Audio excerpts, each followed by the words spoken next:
Nos momentos de crise, são os momentos que a gente começa a repensar vários hábitos e vários processos da nossa rotina. E um deles é esse, é a nossa produção de alimentos, né? Não tem como todas as pessoas do mundo, comerem tudo embalado e tudo industrializado. Primeiro, porque a gente vai gerar uma quantidade enorme de lixo. E segundo, porque esse alimento industrializado, processado, ele é extremamente pobre. E com isso, a saúde, né, das populações humanas, não só no Brasil, mas no mundo todo, vem decaindo. As pessoas estão comendo, mas estão comendo alimentos vazios. Se você começar a observar a cidade, você vai ver que existem vários locais que estão desperdiçados e que poderiam estar sendo usados para a produção de alimentos.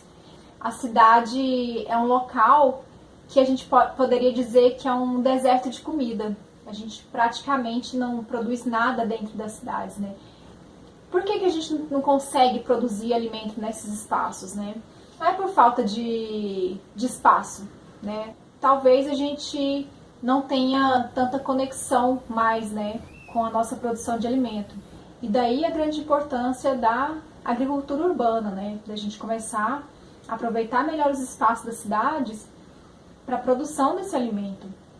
Eu vejo assim a pandemia como um momento para aqueles que podem começar a olhar para o seu quintal, para a sua calçada, como um local que pode ser produtivo.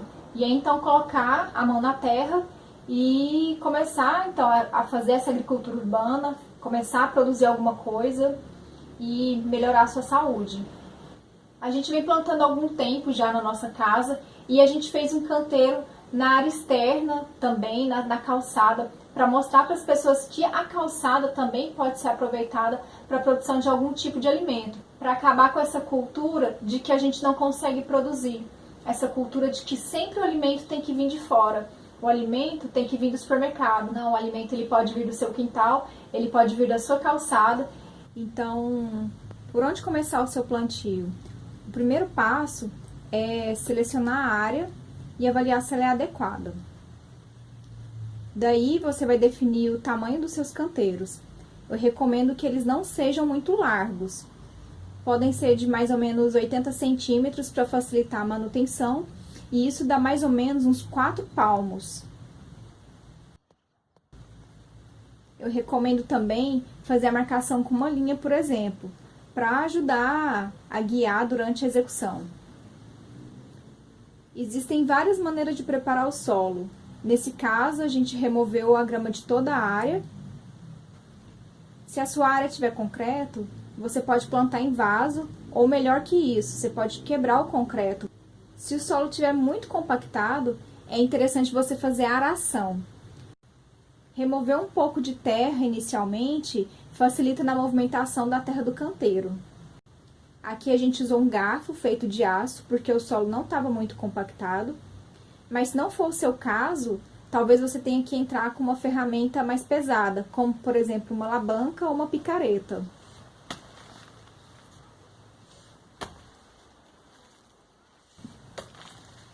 Em áreas urbanas é comum encontrar muito entulho. Se for pouco volume, você pode organizá-los no fundo dos canteiros, de modo que não atrapalhe o plantio. Se for em grande quantidade, talvez seja melhor você remover e levar para o centro de coleta municipal ou contratar um serviço especializado para remoção.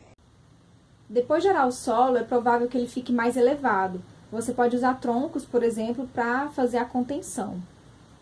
Sobre adubação, existem várias opções. Nesse caso, nós usamos esterco de vaca e usamos um rastelo para misturar o solo já arado. Depois disso, você vai precisar cobrir o solo com matéria orgânica. No caso, nós usamos palha. Você pode usar, por exemplo, folhas, serragem, maravalha, aparar de grama. Esse ponto é extremamente importante, porque solos tropicais jamais devem ficar expostos ao tempo. Depois de preparar os canteiros, é a hora de ir para as mudas. Existem várias espécies que você pode fazer mudas por estacas. A batata doce, por exemplo, é uma delas. Você pode fazer as mudas cortando a rama em várias estacas e você pode fazer isso com outras espécies, como por exemplo o alecrim, a melissa, o orégano, o gengibre. Para plantar, Basta afastar a matéria orgânica. A batata doce também pode ser plantada em forma de guirlanda. Daí você cobre com um pouco de substrato e puxa de volta um pouco da matéria orgânica. Você pode colocar uma estaca para marcar onde você plantou. Para plantar mandioca, você deve usar uma estaca, que é chamada de maniva, enfiando no solo com um ângulo de 45 graus. Isso vai ajudar na remoção das raízes quando for o momento da colheita. Para plantar pequenas mudas de hortaliça, novamente você deve afastar a matéria orgânica e fazer um pequeno berço e inserir ali a muda, cuidando para não deixar a muda solta nesse berço. Várias espécies de hortaliças podem ser plantadas a partir de mudas. Para plantar tomate, eu gosto de colocar as sementes misturadas num pote com água e semear, usando a mesma lógica. Em alguns dias, as sementes já começam a germinar. Existem outras espécies bem fáceis de plantar de semente, como por exemplo o mamão. Depois de plantar, é importante irrigar bem as mudas. Você precisa lembrar que um solo sadio ele tem que ser vivo. Isso inclui a presença de minhocas, fungos e outros organismos. É importante também pensar em organismos polinizadores como as abelhas e na biodiversidade como um todo. Isso vai garantir a saúde do seu sistema. Talvez você não consiga produzir todo o seu alimento na sua casa, mas se você conseguir produzir 1, 2, 3 itens, com certeza a sua alimentação vai ser muito melhor, porque aquele alimento não vai ter agrotóxico, não vai estar embalado, não passou por toda uma cadeia de transporte e você sabe de onde veio. Então ele vai ser muito mais nutritivo também. Então, produção de alimento na nossa casa, na nossa calçada, é extremamente importante nesse momento. Compartilhar informações faz com que as pessoas se sintam motivadas e aí elas podem agir também. E a hora de começar essa mudança é agora. Então, vamos colocar a mão na terra, vamos começar a olhar para as nossas cidades, para as nossas calçadas e produzir, que seja um manjericão, uma cebolinha, qualquer coisa. Você já vai ter grandes ganhos para a sua saúde e a cidade também com certeza vai lucrar muito com isso.